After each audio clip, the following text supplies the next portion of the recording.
Here. Mr. Wright. Here. Mr. Lopez. Present. And Ms. Hawkins. Here.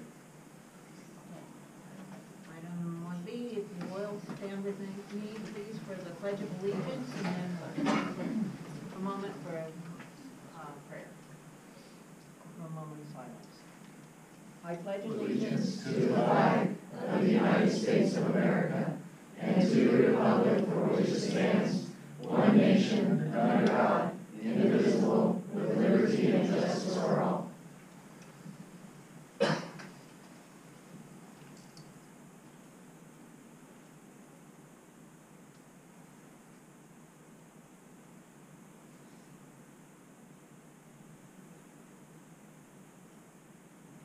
Thank you.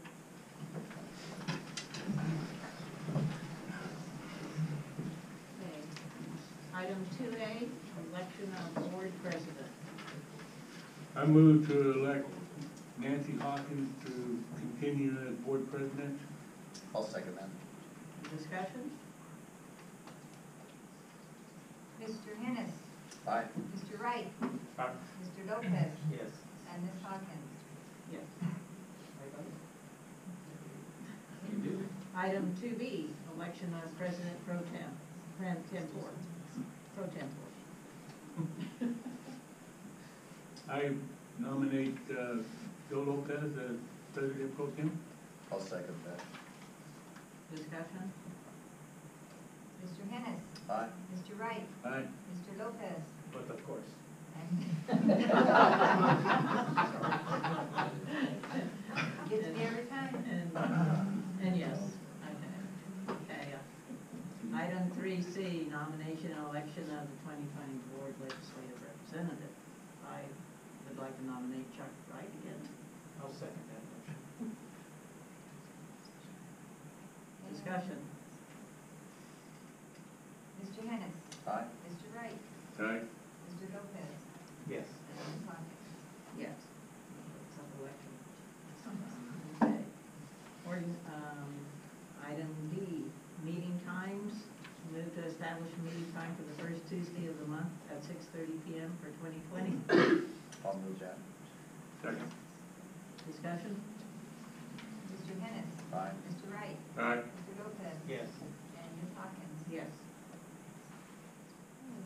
Item, preliminary items, 3A, adopt agenda. Move to adopt the agenda of January 14th, 2020 as presented. I'll move that. Second. Discussion? Mr. Hennis. Aye. Mr. Wright. Aye. Mr. Lopez. Yes. Ms. Hawkins. Yes. Item 3B, minutes from prior meetings. Move to approve the minutes December 3rd and 13th, 2019 as presented. So moved. I'll second. Discussion? Mr. Hennis. Aye. Mr. Wright. Aye. Mr. Lopez. Yes. And Ms. Hawkins. Yes. Yeah, we moved through that like I had it all scripted. Okay. Item 4A, students of the month. Principal Cole, is she here? And Principal Matt is going to present the students of the month for January. Is Peyton here? I don't believe my student of the month is here. I'll announce who it is. Okay. She's kind of a busy young lady. Peyton Toscano is the daughter of David Toscano and Kim Velasquez. She is incredibly honored to have been chosen as Rotary's Student of the Month. After school, Peyton participates in National Honor Society, robotics, thespians. That's why they're practicing for a play. Okay, Skills USA, many plays and musicals, and has participated both through her high school and through the community. She is also enrolled in Vista Grande's We the People class, which recently placed first place at regionals, and we just learned took 5th place at state. And we're very proud of that because this is their 2nd year, so I wanted to put a plug in for them. They're a senior government class. However, her proudest accomplishment was performing in the Monty Awards after being nominated for Best Actress in her role as Sophie in the musical Mamma Mia. And that happened last spring, and I believe it was at a state convention. Donna, you would know that, right? So anyway, I'm sorry that Peyton isn't here tonight, but you can see her this weekend and in matinee twice on Saturday. So, Peyton Toscano.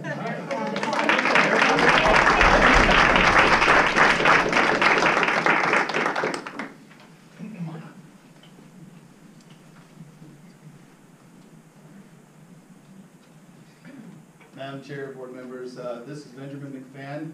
His face should look a little familiar to you. He was up here earlier as CTE Student of the Month. He's just that kind of young man. In fact, he tells us his aspirations are to come back and teach. Actually, he said NASA. I'm going to talk him into teaching. But he would like to attend University of Minnesota Twin Cities, study astrophysics. Now, who puts that on their wish list, right? That's amazing. Wants to work with NASA or become a teacher. He's got a lot of claims to fame. He actually wrote that. He told me that was true. He's participated in HOSA for 4 years. HOSA is our Health Occupational Students of America. And competed or was at the international competition the summer of 2019 for HOSA.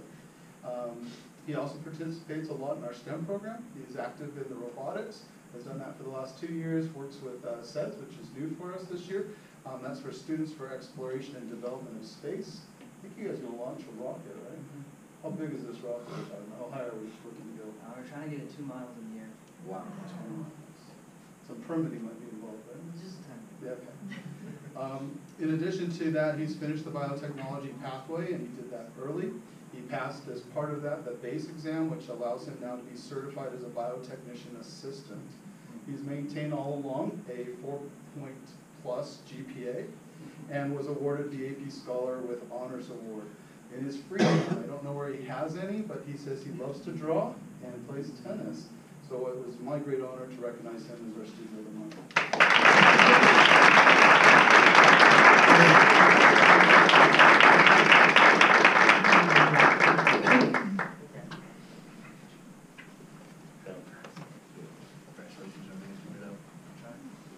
Next will be Mr. Sykes for CTE Students of the Month for January.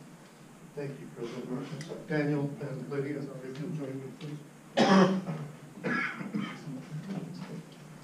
President Hawkins and board members, Dr. Beebe.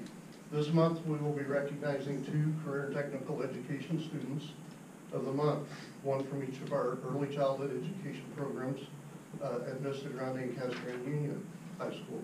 Our first recipient is Daniel Wiles from Vista Grande High School. He was nominated by his early childhood education teacher, Ms. Cassandra Yo. Ms. Yo stated that Daniel's been in an early childhood program for 3 years. He's always been a willing spirit and a good sense of humor. He has even been the voice of reason at times and a willing handyman when needed. That's my kind of guy right there. This year, as an intern, Daniel has really stepped up and taken his leadership role. He supervises other students in making morning snacks every day and makes sure that they adhere to the food safety standards and clean up after themselves. He also oversees the beginning students as they fulfill their daily duties. Daniel is also the co-president of FCCLA and is working hard to grow the program and takes his position seriously. Daniel, congratulations. Let me find your class right there.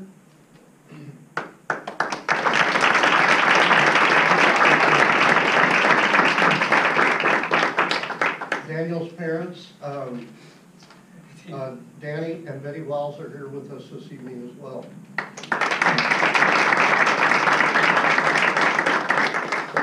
Next is Lydia Brown from Cascade Union High School. Lydia was nominated by her early childhood education teacher, Ms. Kathy White. Ms. White stated that Lydia is in her 3rd year in the early childhood education program. She is both an intern and a classroom aide. She's played every role in the child care program and does every job to the best of her ability. This year, she prepares the morning snacks for the preschoolers and has a lot of fun. And the preschoolers have a lot of fun eating her star-spangled fruit kebabs, as well as her teddy bear toast treats. I better stop by something, you know? She is creative and knows that kids learn best when they are active and having fun. Lydia has represented early childhood at both FCCLA state and national competitions, winning gold medals in both. She is interested in becoming a teacher. There we go, high five. All right. And plans to start out her college experience at CAC and transfer to university. Lydia, congratulations to you.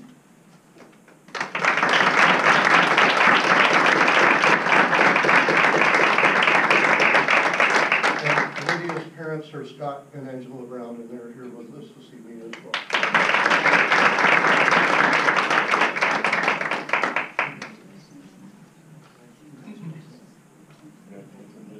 Good job. That sounds fun. Good job. Thank you, young man. Appreciate it. Thanks. Next on the agenda will be the recognition of the following January employees of the month. Dee President Hawkins, members of the governing board, I'm going to ask Mary to assist me tonight and read names, but it is always our pleasure to recognize our employees of the month. We are very blessed to have some wonderful people who work in our district and do amazing things for kids, and so it's always fun to bring them to you and recognize them publicly. And then because the meeting is late, tomorrow morning I will have the opportunity to have breakfast with them at the big house as well. So anyway, we'll bring them up. Please come up as your name is spelled. Michelle Perez.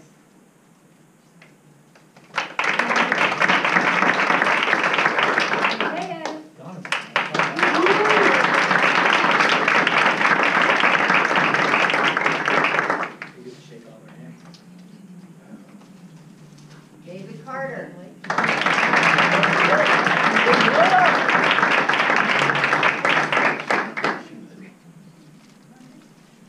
Raynalyn Vitos.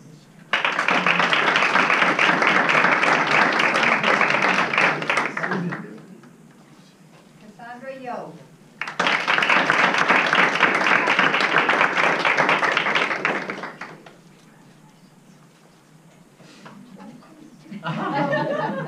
Cedric Collins.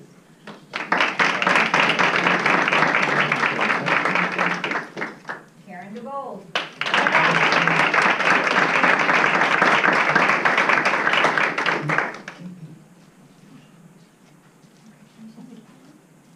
Michelle Coons.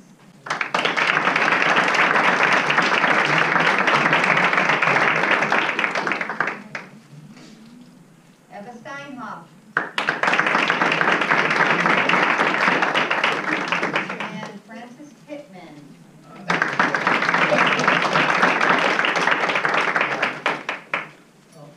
Ms. Cole, Mr. Matt, if you would pick up your plaques on your way out and take them to those who could not be with us tonight.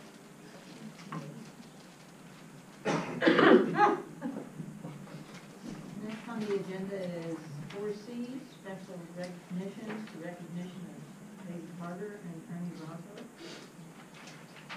So are you? Yep, I am. It is always, we've had a couple of recognitions, if you have not seen, they've been in the paper, they've been out, we've had a chance to read them, but it's always a pleasure to bring our employees to you, in front of you, and let you, and recognize them again. So I'm gonna ask, Ernie Razzo and David Carter to please come forward first.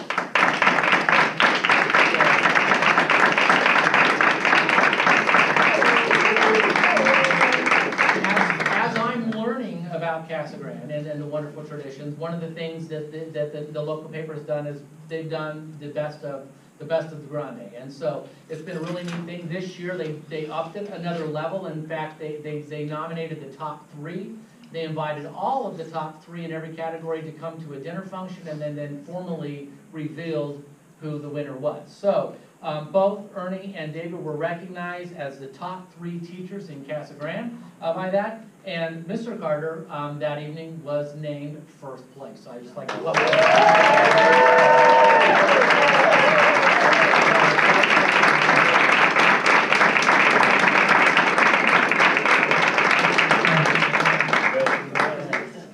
That's awesome. Thank you, congratulations. Appreciate it. Thank you. Thank you. Way to represent.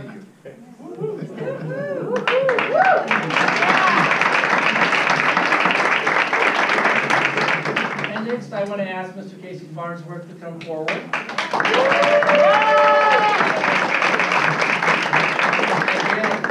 Again, as I'm learning about Casa Grande, you know, I have truly, every time I get a chance to come over and to be a part of Mr. Farnsworth's organization and see what his kids are doing, it is just absolutely amazing. And I will still never forget a year ago when I showed up on Turkey Day and watched turkeys being processed. My first comment, I think, to Mr. Trigolay at that time is, I'm not in Cave Creek any longer. Had that happened in Cave Creek, we would have the news, animal rights activists, it would be crazy. So anyway, but no, it's just an honor. It's just an honor to watch what he does with his kids on a regular basis. And he has really received a very prestigious award, and he's very humble and does not make a big deal. But he has been given the Governor's Award for 2019 for the Agricultural Educator of the Year. And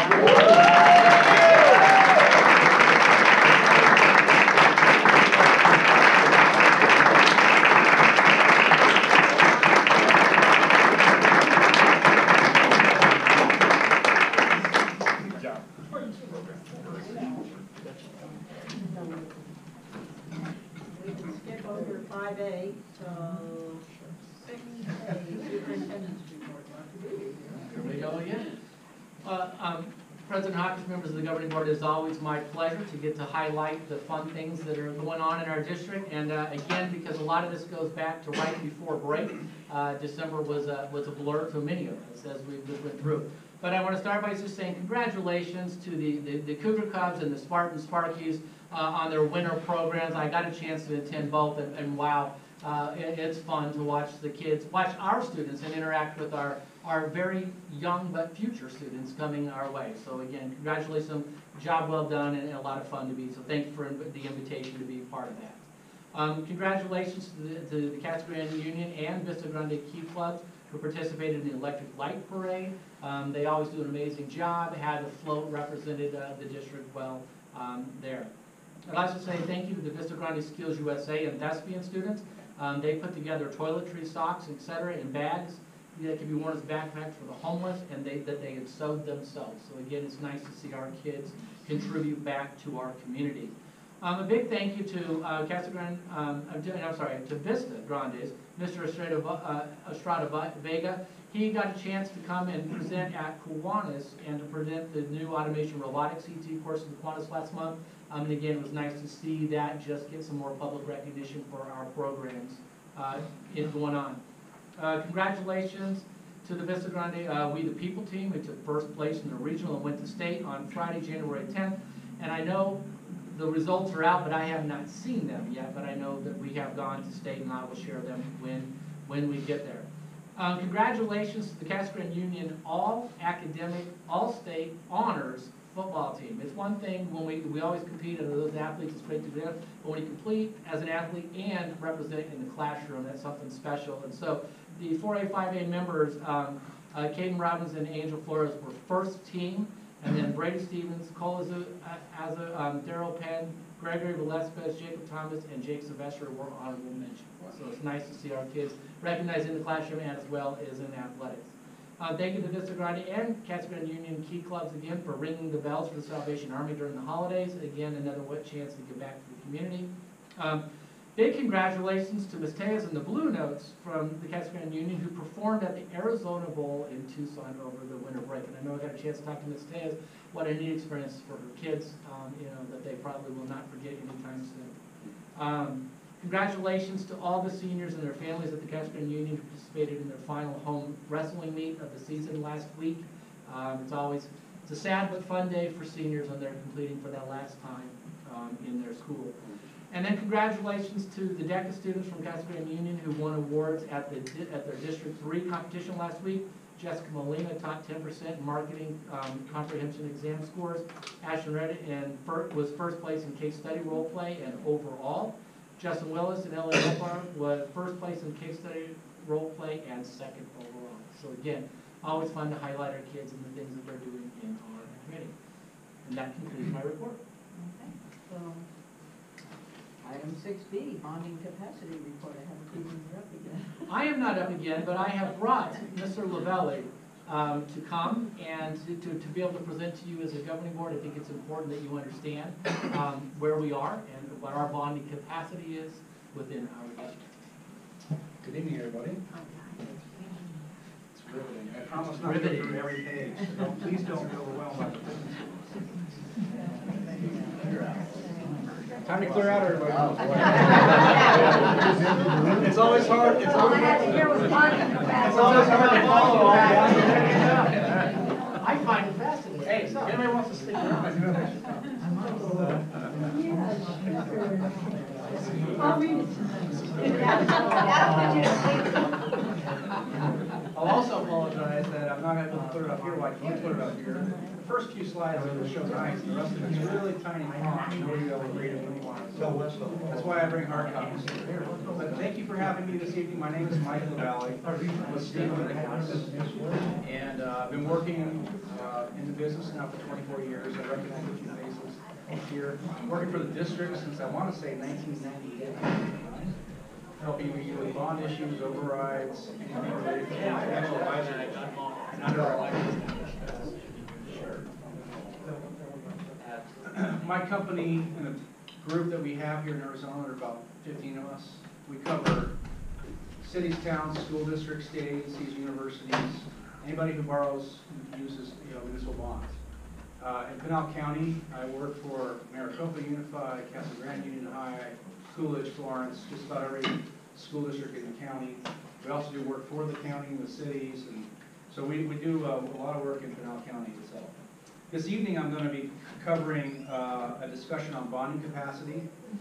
And in order to calculate bonding capacity, it's important to walk you through a few other slides first to give you an idea of how it works. The first slide is on page 3. This is a 10-year history of your assessed valuation. You probably see this a few times a year from your finance folks. Your assessed valuation, there's a blue column and a red column there. The blue column is your net full cash assessed value. Okay, that used to be called the secondary assessed value. That used to be for calculating your bond tax rate. Now all tax rates since 15-16 are based off the red column, which is the limited property value.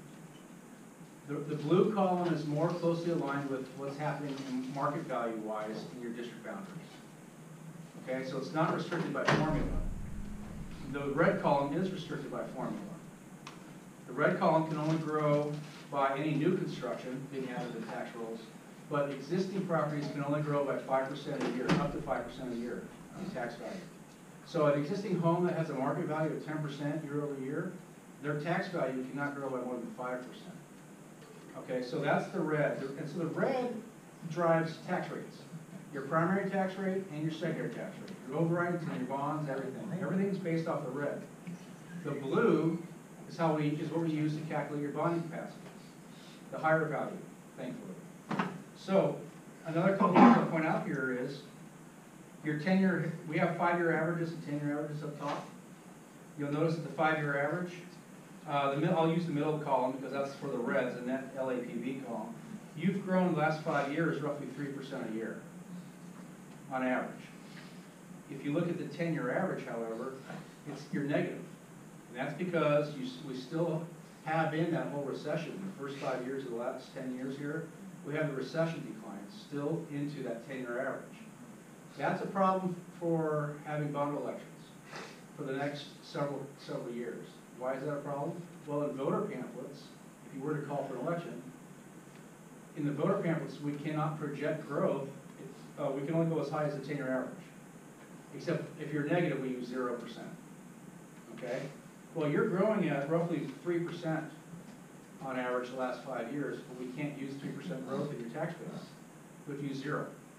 So tonight I'm going to show you some scenarios of tax impacts from different size bond issues based on the 10-year average using 0%, so no growth in your tax base at all, which is what would show up in your voter pamphlet, versus a more realistic picture at like 2.75% of growth. And I'll bring that discussion back up when it's appropriate, but wanted to highlight that. So assessed values drive, the blue ones drive your bonding capacity calculation, the red ones drive your tax rates. Speaking of tax rates, the next page, page 4, This is a 10-year history of the district's property tax rates. The top line is your combined tax rate. The middle line is your orange one is your primary rate, and then the bottom two are broken out. That's the bottom two make up your secondary tax rate. One of them, the purplish one, is overrides, and the blue one, I'm sorry they're so close in color, the other one is bonds. So you have, out of the secondary rate, you have override and bonds. And if you look at the blue one, which is bonds, you've been running around, 48 cents to 55 cents over the past, say, 9 or 10 years. Pretty consistent over the last 9 or 10 years on your bond tax rate. Any future, if you were to consider a bond election, the bond for any amount, 25 million, 50 million, 75, whatever amount, there would be an increase in that bond rate, okay, above what the taxpayers are currently paying. And I'm going to show you some examples just so you can see that. If the voters actually voted, if you called for the election and the voters voted it in. And I'll get to that in a minute as well. On page 5, this is your bonds outstanding. Your district is now down to one remaining bond issue that you're paying on debt. And it was a 2015 refunding bond issue. What does that mean? It means in 2015 I came to your district and said, hey, interest rates have gone down. Here's all your old bonds at higher rates. Let's refinance them, kind of like refinancing your home mortgage. Replace it with a new bond at lower rates. So just like refinancing your home mortgage, we refinance bonds to save you considerable taxpayer dollars. And I wish I wrote in my notes, I have that amount in my office, but it saved the taxpayers directly because these bonds are repaid for from taxes. So any savings gets sent back to the taxpayer. So you actually, your last bond sale, a refunding issue, paid off previous bonds, and now you have lower interest rates because of it. So you can see here you have about 7 years remaining on your bond issue. We show you the principal here, the interest rate. I'll show you the interest cost in a future page. So I'll show you the total debt service, your total mortgage payment, if you will, on the bonds. This is just the principal amount you're paying every year. Turning the page,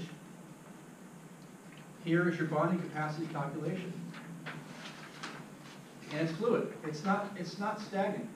So what I mean by that is if you were to sell bonds today, you can't sell bonds today, you need to have an election and have voters approve it. But if you could sell bonds today, your current bonding capacity is that first column. We're in the 1920 fiscal year. There's your district net full cash assessed value number, 685 million. That's that blue column. You're a Union High School district, so you take 10% of that number. That's your calculation base. You subtract out the amount of bonds you still owe that you have outstanding. That's principal only, $17,060,000. And so your bonding capacity today, you could borrow up to $51 million and change. Okay? Now, that changes throughout the year. Bonding capacity changes by two things. Paying off debt, you regain capacity. And growth in your assessed value. So I'm going to show you that on 7/1/20 is when your next principal payment is. So that's the second column there. You'll notice the only thing that changed on 7/1/20 is the less outstanding B bonds. You'll make another $2+ million payment. You'll have only $14 million of debt, and therefore your bonding capacity just grew by $2 million and change. You're now at $53.6 million. Now, come September of 2020, you're going to have your new assessed value hitting the tax rolls. It's actually the third Monday in August. We just call it 9/1/20. So for right now, as a placeholder, we just put 3% in there. Like we just assume that you may grow at 3% in your tax base. So that's that first row. You went from 685 million to 705 million. You grew at 3% growth. Was 3% a conservative number to use? Well, your average is about 3%. Back on. I'm sorry, the blue column, your average is actually 6%. Okay. And for capacity purposes, we're using the blue column. Your 5-year average has been 6%. And last in 1920, this year you grew at 8%. Prior to that, you were in the 2s, the high 2s, low 2s. 5 years ago, you were at 15%. So you have gone up and down, up and down, up and down. But I will tell you that we're going to know what that number is in February. Every year in February, you get your estimated values for next year. So literally a month from now, we're gonna know what that real number is. So right now, it's just a placeholder at 3% growth. If you wind up having 10% growth or 4% growth, then your bonding capacity is actually greater than what I'm showing you. Okay, so next year you may have 55 million, 55.6 million, and then on 7/1/21, a year from then, you make another principal payment and it grows to 57, almost 58 million. So my point in showing you this is that your bonding capacity can grow over time. And elections are good for 10 years, bond elections. So if you go to the voters in November of 20 as an example, and you ask them for $50 million, that doesn't mean you have to sell it all at once. You can take it down in $25 million chunks and sell it in 2021, come back 5 years later and sell the other amount. But you have 10 years to sell all the debt. And over a 10-year period, we're projecting your bonding capacity could grow as high as a total of about $100 million. Not that you would go for that amount, but I'm just letting you know. Your bonding capacity is currently estimated around 55 million, 57 million, but it could grow, it could almost double over a 10-year period if you have growth in assessed value. And we grew it at, I think, 3%, or 2.75% after this 3% year. We grew it at 2.75%. Okay, so your bonding capacity over a 10-year period is going to grow. It's going to be 5 years from now, it might be 70 million, 75 million. Okay, so again, elections are good. So you're not restricted to asking voters for an amount that you have current bonding capacity for. If you have $70 million of bonding needs, you can ask for it. You can ask for any amount you want, as long as you think you can pass it and obviously make it needs and not a whole lot of wants, right? But if you ask the voters for 70 million, that just means that you're not going to sell all 70. You can go as high as 57 million, for instance, in that first year. You can come back a few years later and sell the rest. So what I'm about to show you are a few scenarios, just to kind of give you an idea of how this works. And the summary page is the very next page, page 8. Now, I don't want you to be overwhelmed here too much. I ran 6 scenarios, but I'm only going to go over 2. The rest of them are going to be pretty self-explanatory after that. I'm going to give you the end results first. The summary page, page 8. Okay? We ran 2 scenarios of 50 million if you call for a $50 million election. We ran 2 scenarios at 75 million. And then we ran 2 scenarios at 100 million. Okay, just to show you how this works. Why do we run 2 scenarios for 50 and 75 and 100? Well, here's why. If you look at that next column over, scenario 1A versus 1B. Scenario 1A, remember, your 10-year historical growth average is below 0, it's negative, like a lot of districts, okay, because we have that recession baked in still. The first 5 years of the 10 years. Just clarify one thing real quick. Yes, sir. There's 17 million outstanding, correct? Correct. And then you're talking an additional 50 or 50 total? An additional 50. So you're up to 67 million? Yes. Okay, Yep. just to clarify. Yep. And as you pay that debt down, that's another. Right, then you Yep, increase the grow, bonus. yep. So the 1A scenarios, 1A, 2A, 3A, those scenarios are based on what would show in a voter pamphlet for those bond issue sizes. And we're restricted to the 10-year average, so we would use 0, flat growth. No growth in your tax base at all. I would probably call that more of an ultra-conservative scenario, okay? So 1A, 2A, 3A is what would be in a voter pamphlet. 1B, 2B, 3B, if you look at that middle column there, we actually project your tax base growth at, after 3% in this coming year, okay, which we're going to know what it really is here in February. We can plug that in. For 5 years, we could do 2.75%. Remember, you're growing at, on the limited property, you're growing at 3%, 5-year average is 3%. So we're at 2.75% for 5 years, and then we drop it down to 1.5% thereafter. Okay? So some growth, but not crazy growth, probably still conservative. Just not ultra-conservative like the voter pamphlet would require you. The reason why I show you this is, if you called for a bond election for $50 million, for instance, your bond tax rate, remember I told you your bond tax rate is right around 55 cents, your current bond rate? Let me go back to that. Your current bond rate is right about 48 cents, okay? If you add on 50 million, your total bond rate, including the old debt, would climb to about 76 cents. But the impact for just the 50 million, not your old debt, that was what voters approved long ago, okay? just the 50 million, the average tax impact is 51 cents per year. Okay, that's what would show up in the voter pamphlet. And the cost of that on a $100,000 home, you move the decimal over 2 places, it's $51 a year. Okay, for 50 million bucks. That's the voter pamphlet cost.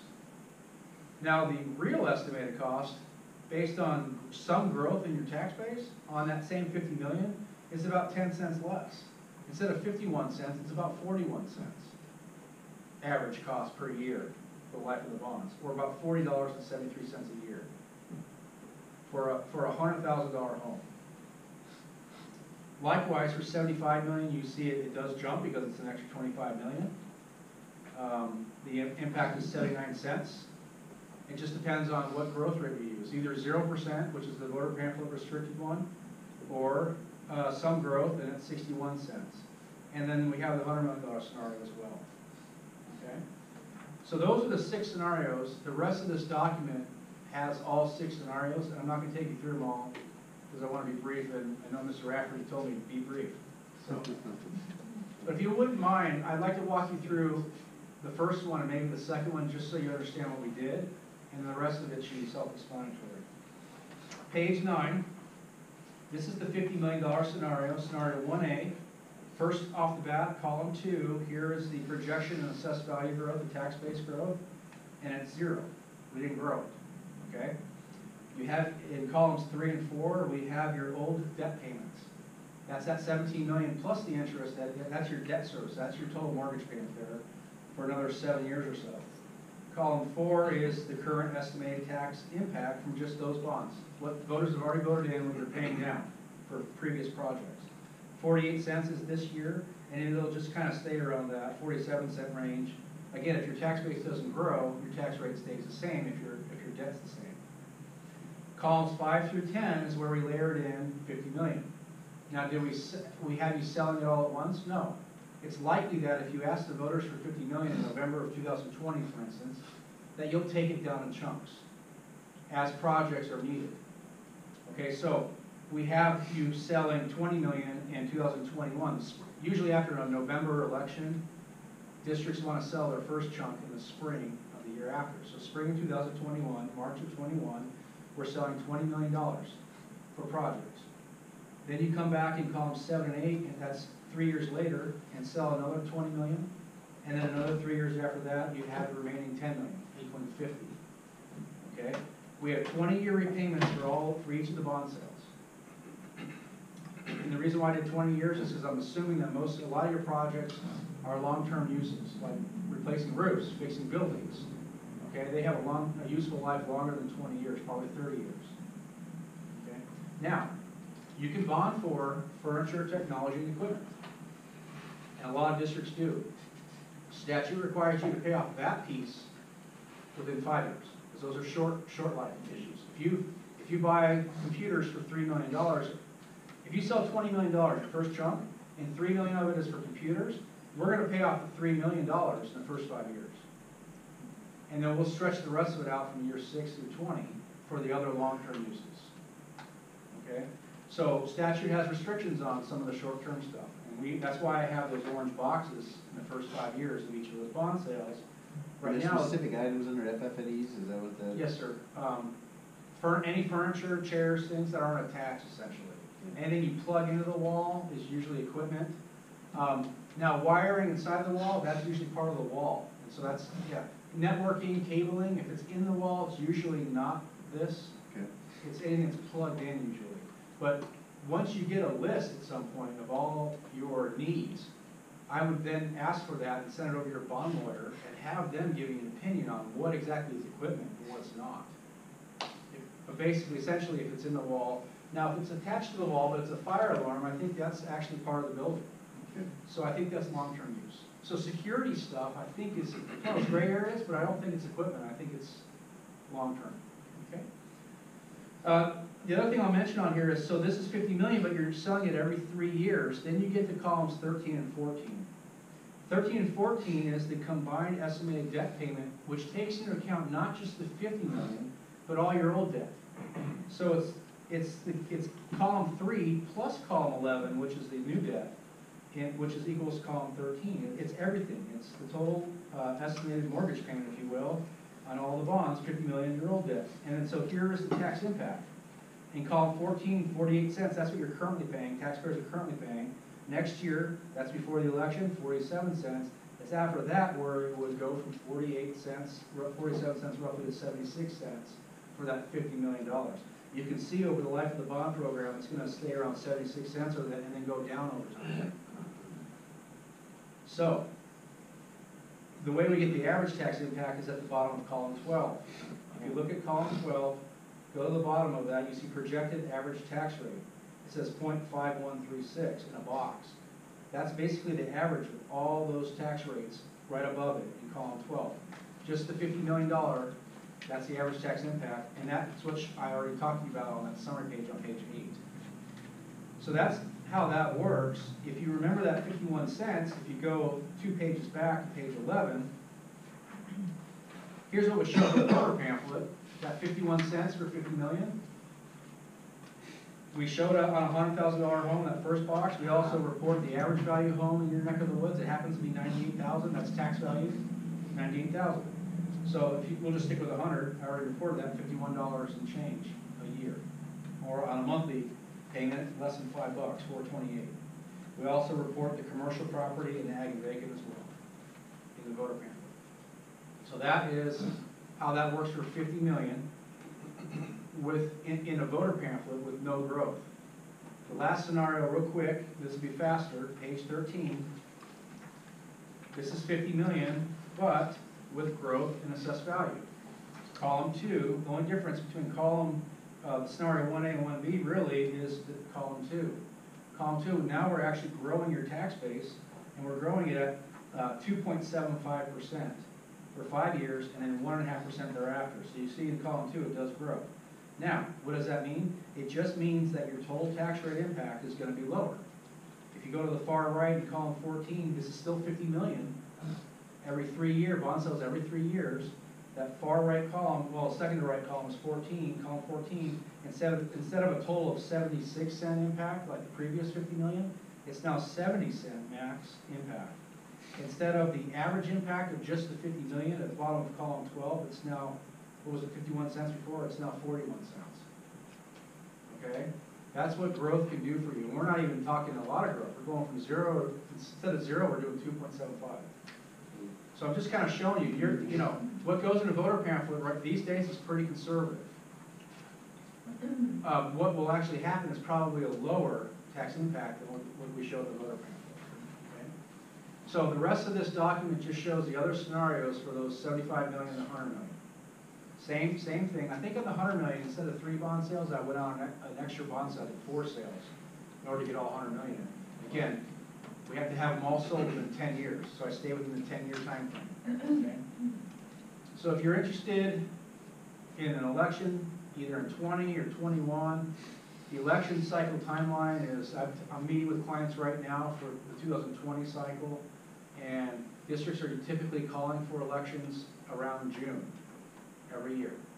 Okay, so between now and June is the time to, if you're serious about November 20, is to work with project manager types. I know you have somebody presenting next on that kind of service to give you good estimated costing of projects and what your needs are. And then you to whittle it down to what you'd like as a board. And then we'd be bringing a resolution to you, working with your bond lawyer, sometime typically, like I said, in June to call for the election. And then we would work afterwards on the voter pamphlet and other necessary documents to get you to the ballot in November. District is rated A+? Yes, the bond rating, yes. And where are bond rates right now? Because they kind of went flat here a few days ago.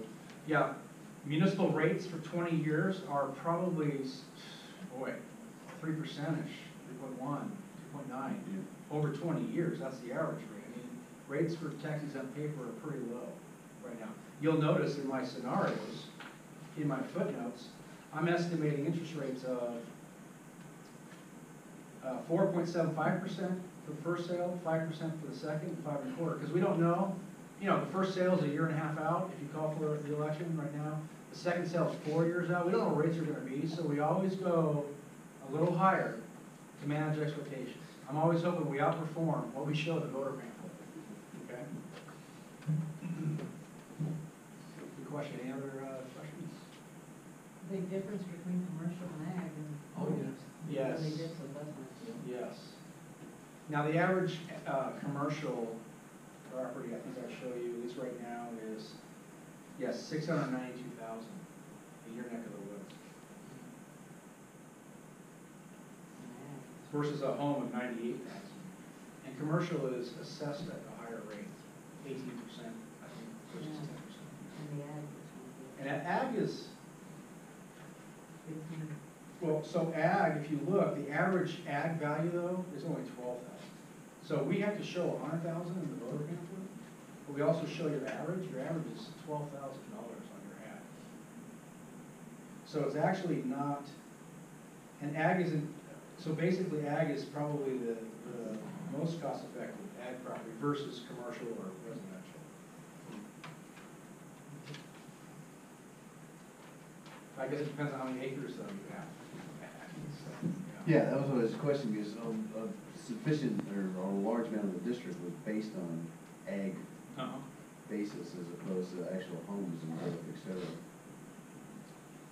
Yeah, so the ag, you'd have to, a property owner would have to look at the tax bill and see what their average value, or what their value is, ag or residential or all the above, and then kind of look at it. That's why we show $100,000, because then if it's 500,000, you can multiply times 5. That's how you kind of get to a ballpark for your particular property. The district's current bonds will be paid off in 7 years? Is that what 7 you're years saying? out? 2025, is that what you're? Yes, sir. What did we originally borrow, does anybody know? You had elections, I want to say you had an election in somewhere in 06, 07, or 08. We sold a couple bond sales, and then we refinanced them in 16? 2015, yeah. And you've had elections before that. I think I worked on some bond sales in the early 2000s as well. And is there and the override? We don't, district does not have an override anymore? Yeah, we have a current override. Yeah, that's what I thought. And when does it come due? We just did it last We just did it last year. right? Yeah. You got 2 years? Yep, you just renewed it. We just renewed it, so we've got, what, 3 more years?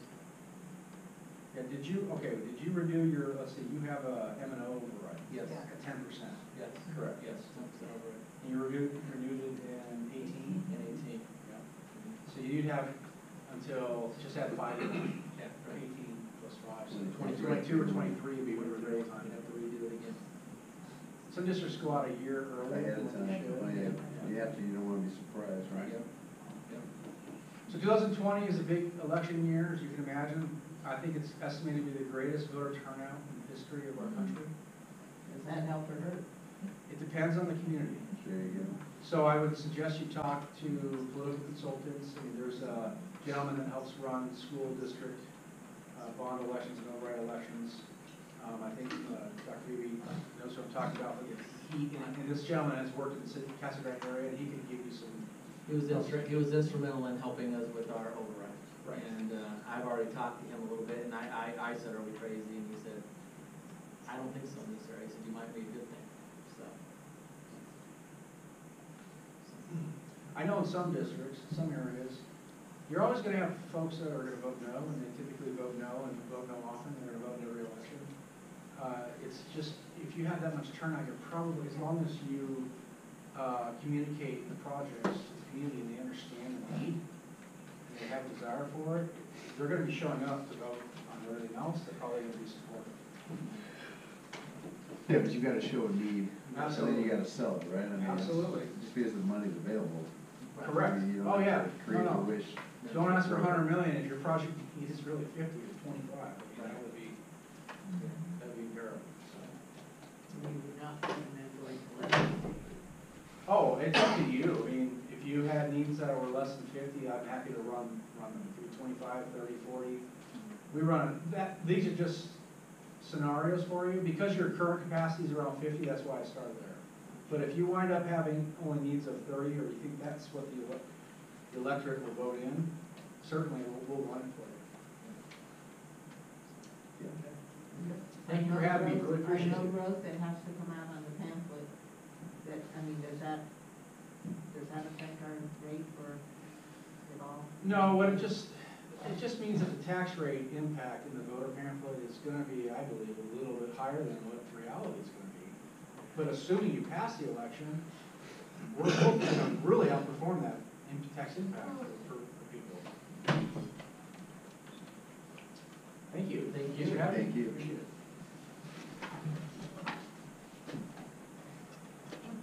Now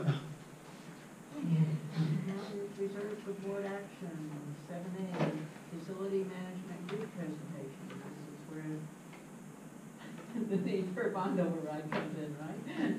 The potential, this is to assess our district.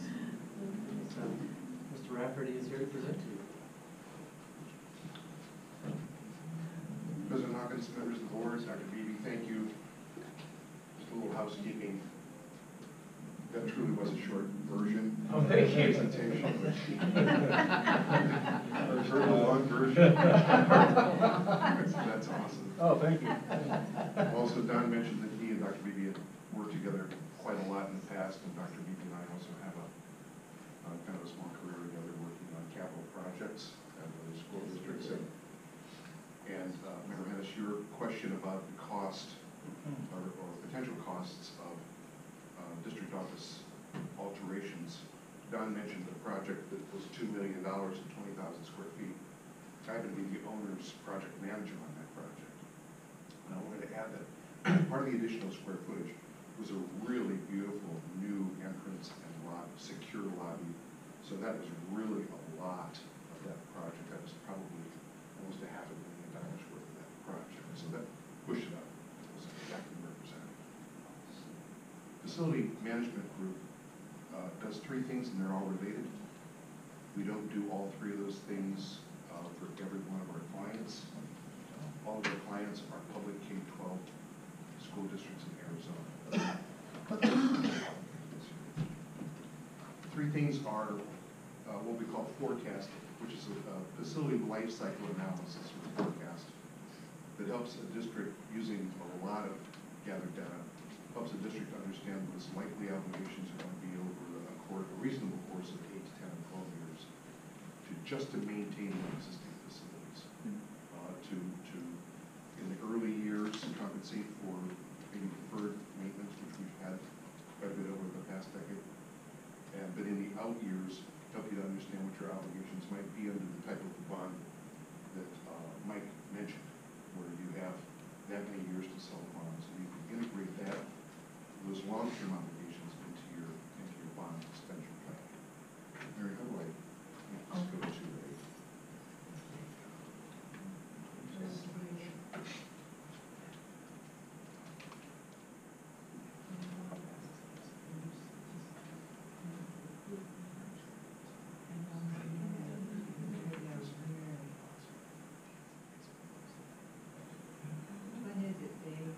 It's the top on the ribbon on the far left, isn't it? From the beginning. From the beginning? Yeah, right there, Yeah, from the right beginning. There you go.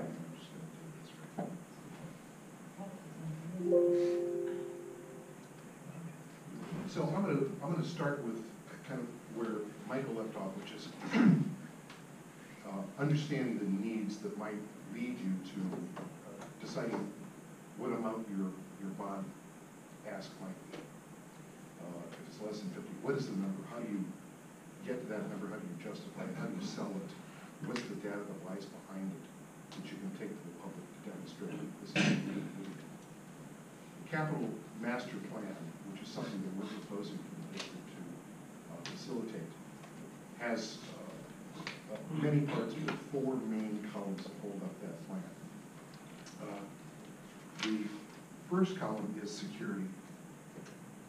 Security has a lot of layers at schools and school districts: outer perimeter, inner perimeter, lobby, visitor management, etc.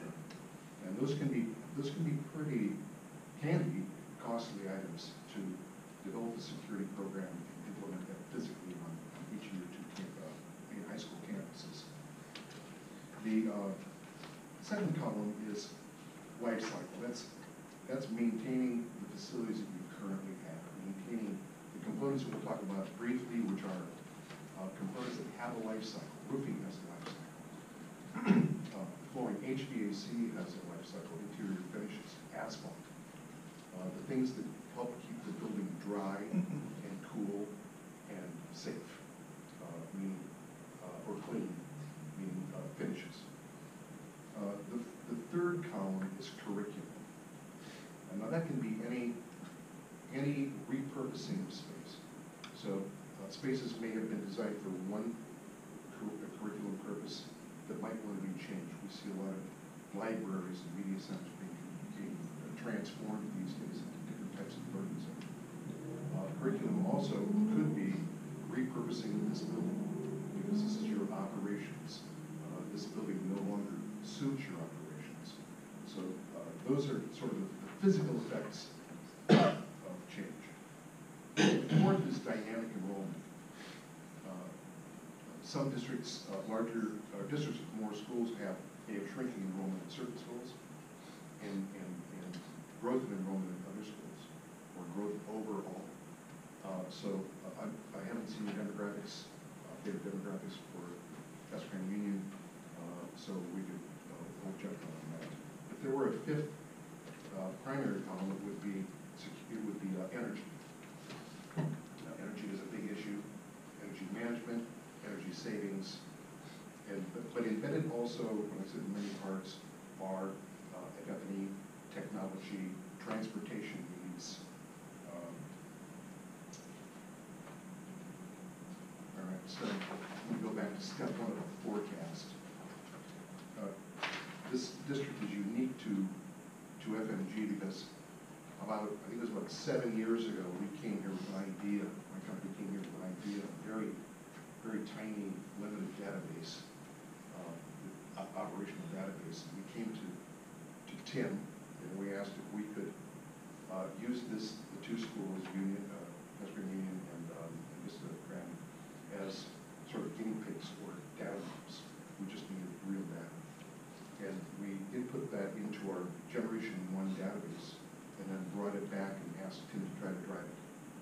And he wasn't able to, which was kind of the point. That's why you beta test things.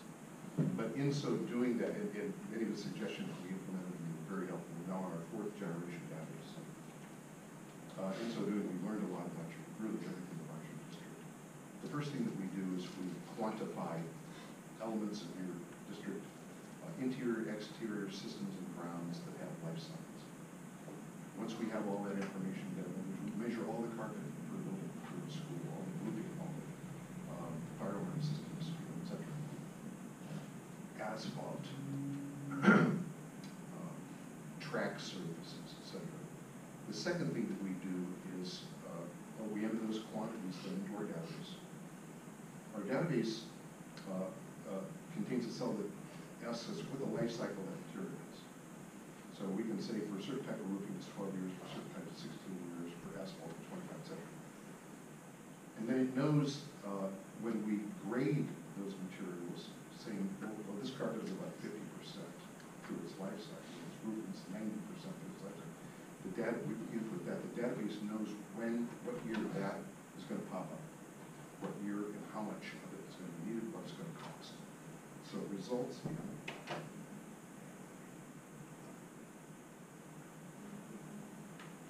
I'm going to go right to this, results in a chart like this for either for each school or for each school district. We can roll up into the whole district. This is very typical where you can see interiors, plumbing, electric in the left-hand column, sort of see that. The years across the top, 1 through 10. Our database goes up to 20, but we really use 1 through 10. And it says what our database is computed for each one of the cells, meaning interiors for year 1, 2, 3, 4, 5. This is very typical in year 1 for a district to have a very tall column, meaning a large obligation. Because what that is an aggregate of everything that you haven't done, everything that's been effectively out of service or expired for however many years. Coming out of a recession, it's less now, but 3 or 4 years ago, we were seeing first years were tremendously tall. Then it normalizes after year one if you address year one. It normalizes into sort of a normal series of life cycling of these materials and waves. One of the great things about this graphic, though, is that if you don't address the year one column, that $4,400,000 column, if you don't address that, then it just moves to the right, and it sits on top of year two. And if you don't address those, then in year three, the aggregate of year one and two will sit on top of year three. So in other words, they don't go away, they don't slide off the page to the left. If you haven't done the work, it's still If you there. haven't done the work, it just keeps. Plus inflation. It just keeps. Well, and those numbers, that's a great point, Mike, because those numbers are escalated. So we do have an annual escalator. Factored in there? In our unit costs for labor and material. We've recently moved that. 3 years ago, we were at 3%. In 2 years, we've moved at 5% escalation. And that's probably a little more like that. So I skipped some slides. I'm not sure. I'm not trying to make this version. That's why. So these are just sort of the inner workings. Step 3, we put the quantity into the database, the cost of life cycle, et cetera, et cetera. I just mentioned that. Step 4 is our field evaluations. That's where we go out with our team and our eyes and our photographs and evaluate the term of the life cycle that we believe those materials are currently living in. Observations, those go in, and this is the actual backs page of the database where you can see at the very right-hand side year 1, and then it goes all the way up to year 20, and those deficiencies begin to pop up over the years as the life cycles expire. There's the chart. This is sort of, every one of our life cycle forecasts come with an executive summary.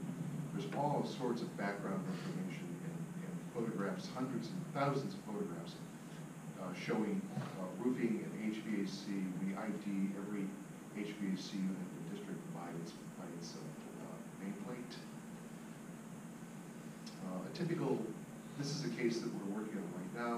I say we do 3 different things. We don't do all 3 things for everyone. All of our clients, we do at least 1 forecast. Osborne School District, December 16, we completed the forecast. In the spring of 17, we worked with some of the people in this room to do a capital master plan. We asked the district, I'll get into this in just a second, we asked the district to provide us with a capital committee that involves stakeholders for the district. June 17, successful capital master plan. The district went to the governing board, and the board approved pursuit of a bond. Fall of the bond passed. Fall 17 bond passed, and right now those bond projects we're actually entering the 3rd year of those projects. This is just a quick resume. We've done about 25 million square feet of space in Arizona forecasting. That's 20. What is it? I can't try. Almost 1,900 buildings in 237 separate school sites. So we have accumulated so much data, that we have become really adept at seeing patterns and being able to sort of comb really good advice out of that data. So I'm going to go to capital master plan, but any questions on the life cycle database? Okay. So, capital master plan. The next step. Number 1, components of the capital master plan, obviously the life cycle forecast that we perform, interiors, exterior systems, and grounds, and some examples of what elements of those 4 groups we feel have life cycles. Concrete floors, for example, don't have life cycles. Exterior concrete does. Those are pretty easy. We have all 140 conditions to measure if you have them. The second element is the district demographic enrollment analysis. I used a company's name here, Applied Economics, because that's what we did. We sort of used not our latest, but the next latest, which was Osborne, Applied Economics, talking about demographic characteristics, and that's the dynamic enrollment element column of this program. Steve Nicholas, this is really a presentation to your capital committee that would be very similar to the one that Mike just presented to the government. Different types of funding that are included in the capital master plan isn't all about bonds. It is largely about bonds, but it also includes adjacent waste if there's new construction or replacement of adjacent waste elements of your facilities. Also, SFB building renewal grants, which I think are getting a little easier to understand. Committee meeting format, you can see the people that we just talked about in terms of demographics. We need an architect, maybe even a volunteer builder to help us with likely costs, our company, etc. The committee meeting schedule, number 1, introduction and background. This is very simple. I would come to the superintendent and indicate the type of capital committee that we would probably be looking for, which would be civic leaders, maybe even faith leaders, principals, members of the board, the Chamber of Commerce, people that are true stakeholders in the community that are likely to be the ones that are the best to interact and also repeat the message. Once we've reached consensus, that's the 4th meeting. Introduction and background. Building a capital plan that's taking what we have learned are what is a capital, I should go back, what is a bond project, or different types of bond projects, including transportation technology, energy I mentioned earlier. Oops. The second meeting, building a capital plan, that's where we take these ideas and background and the ideas of what projects are and begin to start to bring those together into a pile of, or a group of likely projects. Number 3 is prioritization. That's, we will typically go from 3 to 5 different groups of priorities, probably 3, highest priority, to 3rd priority. And often when it comes to deciding how much of a bond you're going to ask for, you're also asking yourself, are we just going for 1st priority? Are we going for 1st and 2nd priority? Are we going all the way through everything that we've talked about? And that's going to help the committee on the recommendation and help the board make a decision ultimately. 4th meeting is consensus. If it's facilitated properly by me, in probably 2 or less laps around the room, we can have consensus because everyone has the same background information. Everyone's been through the development of the group of bond projects and the prioritization process. At the end of the consensus meeting, you'll have a recommendation. That will be, you'll reach consensus as to what you have used to establish your recommendation, what that recommendation is to the superintendent and ultimately to the board. That's it. Any questions? So you did us once before, correct? Oh, the forecasting, is that what you mean? When we worked with Tim years ago, Right. it was a beta test. a very early model. And the reason I brought that up was so that I could illustrate express that we really know your district. You have a history here. We'll have to do it again, but we come in really know all your space. You know the district's space. Yeah. Is what you know, facilities, et cetera, correct? Is that the basic?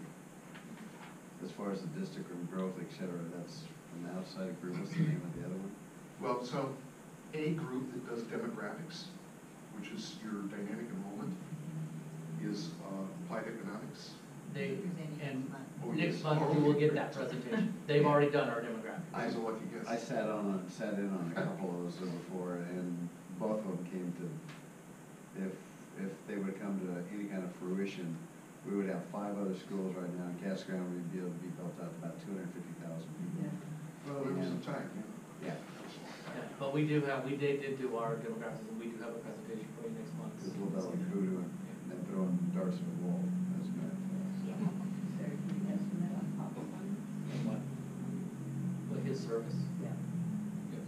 Yeah, we've tried to. Right. Just. And so the reason he was presenting and the reason it's here is to give you the ability to vote and to move forward with, to potentially move forward with FMG and to let them do this forecast of our district so we can get an idea of where we stand. Doesn't mean we have to go for a bond, it doesn't mean we need to do it, but it gives us an idea to find out where we truly are so that we can be proactive in taking care of the district. Just to something that I didn't articulate as far as the actual implementation is that we've talked about the schedule. You know, from the middle of January, for us to get kicked off with the life cycle forecast and start getting data, enough to begin having a background for the capital committee, because that's the first meeting. And having the 4 capital committee meetings, we usually do those 2 weeks apart. When you get to the consensus, and then you get to the first kind of reading of that to the board, which would be usually a meeting before you ask, before you know it, you're in May. And so this isn't the type of a thing.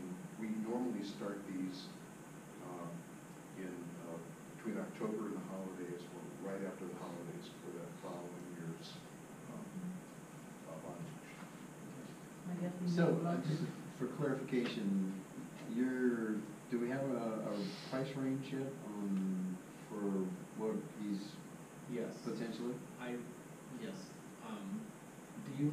I mean, before I start nodding off on something well, and agree to something, I haven't heard any numbers yet. For their service. Right. Yes. I don't, I don't have that in the presentation. Do you have it? He has it right here. And the other question I have is this: if we're talking about, I mean, you're talking about different scenarios here, and one of them includes school building and stuff like that. I would assume if you guys are going to come in and do, since you have a history with the district and have done templates, et cetera, that before this goes to a committee, et cetera, and we start going into big productions and selling bonds out there, that the board would be brought into the process as far as actual school improvements, needing where we are, where the district sits and stands right now as far as what the condition of our current facilities are, et cetera, and what we need to do as far as capital improvements, et cetera, before we start walking out and making big sales. And I mean, I'm looking at 1, 2, 3, and 4, and we're already halfway down the road before maybe a couple of members of the board are kind of cognizant of what's going on. So, is there a point where you come back to the board with a specific report over what the current state of our facilities? So what I typically recommend is that, number one, I would report to the board at every board meeting for an update. Yeah, we would give an update at every board meeting. But also, when it comes to the capital committee, what we've done in the past is we've staggered 2 board members at each one of the meetings. Yeah, that's great. So I have no problem with that. The question I have is this: to begin any kind of discussions, you got to have a base and understand what the current condition of the whole district is, et cetera. So you're going to know before you start meeting, et cetera, what the current condition of the board of the whole district is. That's right. Why is that particular presentation not made to the board so that we can look at that? Well, it would be. Okay, would be. that's what I'm asking. No, it would be. The life cycle forecast It's kind of a standalone thing.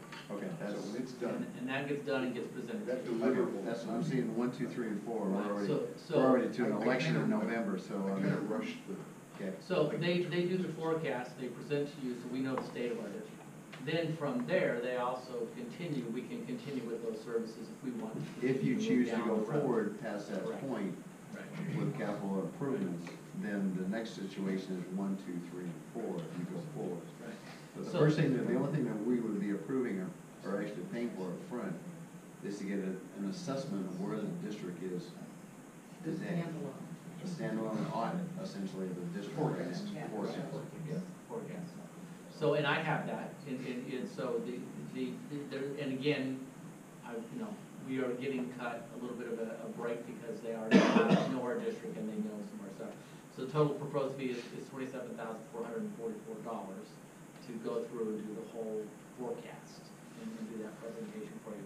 They are, 1 GPA, they are, so I've also sought out, even, we need, other companies as well, to do the free bid process and properly vet, we can move forward with this company because they are 1 GPA and we're.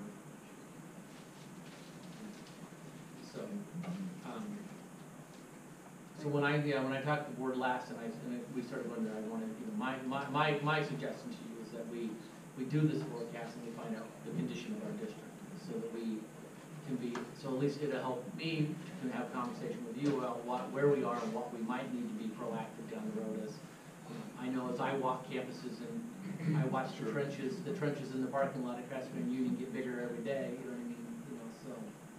So what's the time frame for the forecast? I think we would start at the beginning of February, and we'd probably be done in about 6 weeks. Need a motion to approve the facilities management group to perform the district facilities audit.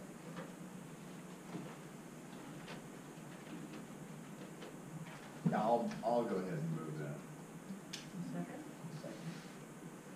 Was there any more discussion? Yeah, in the future, I would like to see numbers prior to a board meeting, Okay. okay?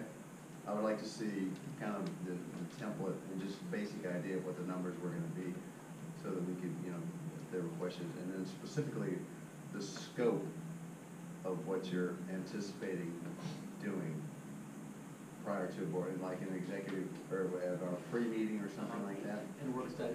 In a work setting where we had a chance to kind of go through this report as being presented and having to, the idea and finding and do a forecast audit, whatever you want to call it, of getting an assessment of where the district currently stands as far as facilities and shape and equipment and everything else like that, I think is a big, huge bonus to find out.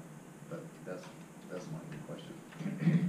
I echo a lot of what Jack's saying right now, because I'm caught off guard here on the amount of here and the urgency that we gotta do it right now. And I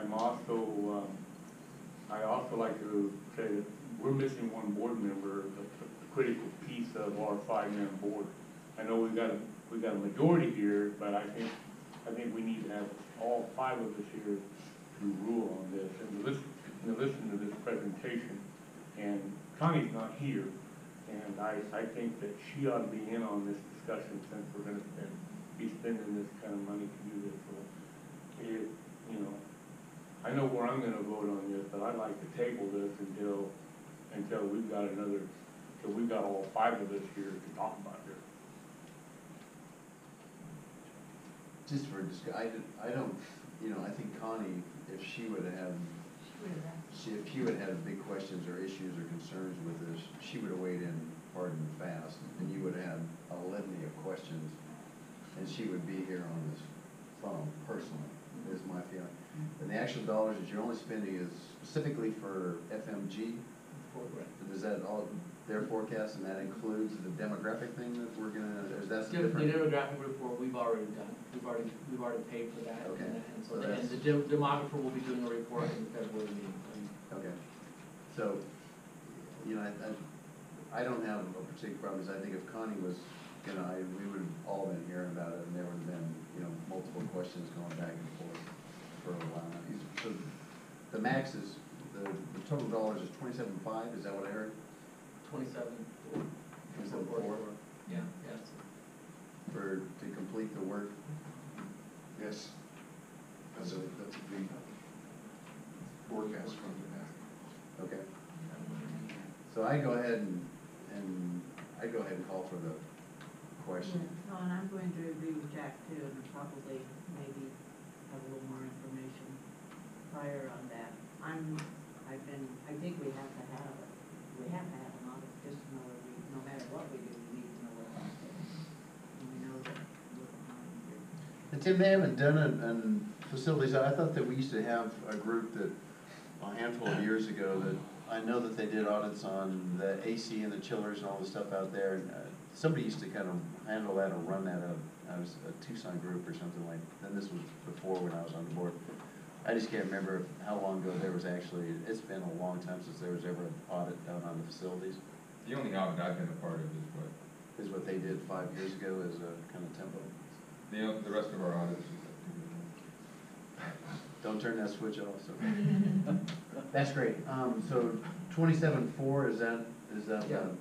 Yeah, and again, I apologize, because I'm reading out, the document that I just read from, I sent to all of you before I scheduled this. It had the amount, it had the services. Probably in one of the board updates. One of my board updates. You know, went And for again- holidays and I didn't. But in hindsight, what I should have done is I should have You should included, have we had should have that, yeah. included this document along with the presentation a second time. So, that's loud and clear, I will make sure it does, so. But I know I sent this, I would not have, I And would. more than likely you did, it's just. Probably holidays and getting the documents in there and, yeah. I would never we would never do a presentation Oh, and no. ask you to No, approve no. that kind of money without knowing what we were gonna spend. No, it probably would have been a good idea just to refresh us Correct. in a work session ahead of time, just to go, we've got this coming on, and this is gonna be on the table for the coming, so that's, Absolutely. The idea and the purpose of it is fantastic, not an issue, I mean, a necessity, not a problem. Yeah. But the concern I have is when we have a bond presentation, and then the other guy shows up with capital improvements, and it's like, you can lead this horse down the path or away, but that's a fiduciary duty that you were talking about earlier of what this board is supposed to do, and spending the money associated with this district is a huge responsibility. So I'll go ahead and call for the question and call for the vote on this. Yeah, call for the vote. Mr. Hennis? Aye. Mr. Wright? No. Mr. Lopez? Yes. And Ms. Hawkins? Yes.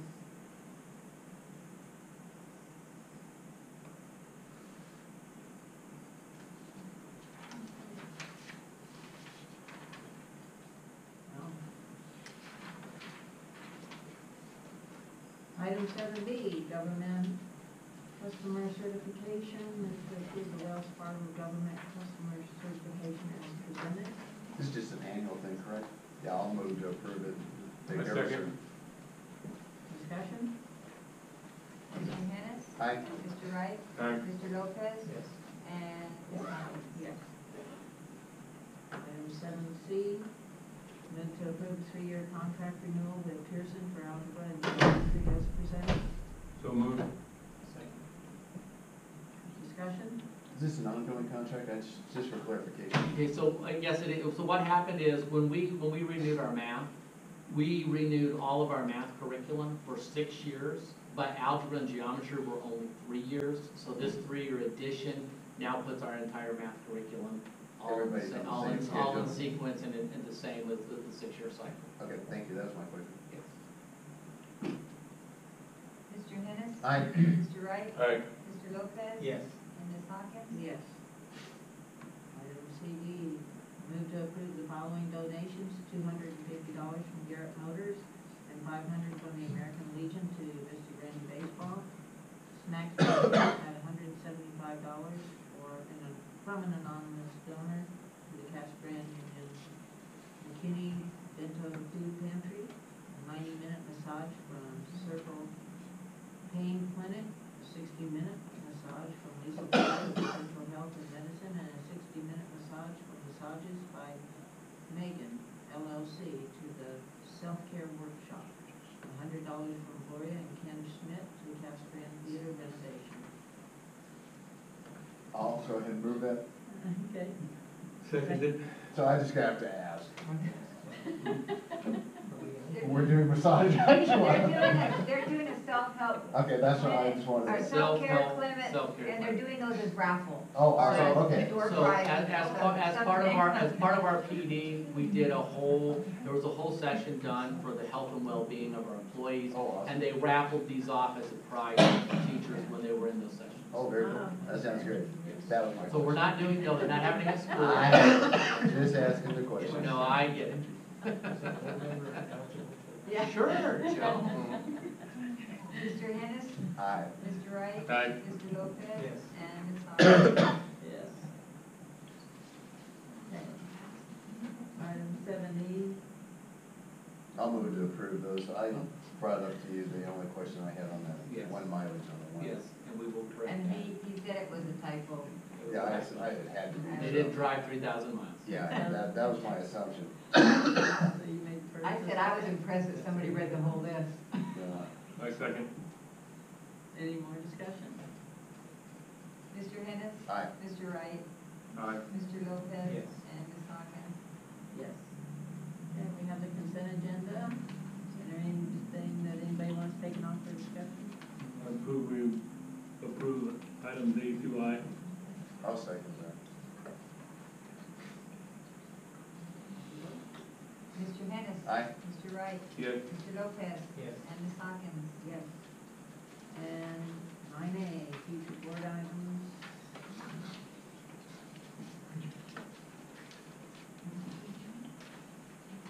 Uh, 10. I'll move to adjourn.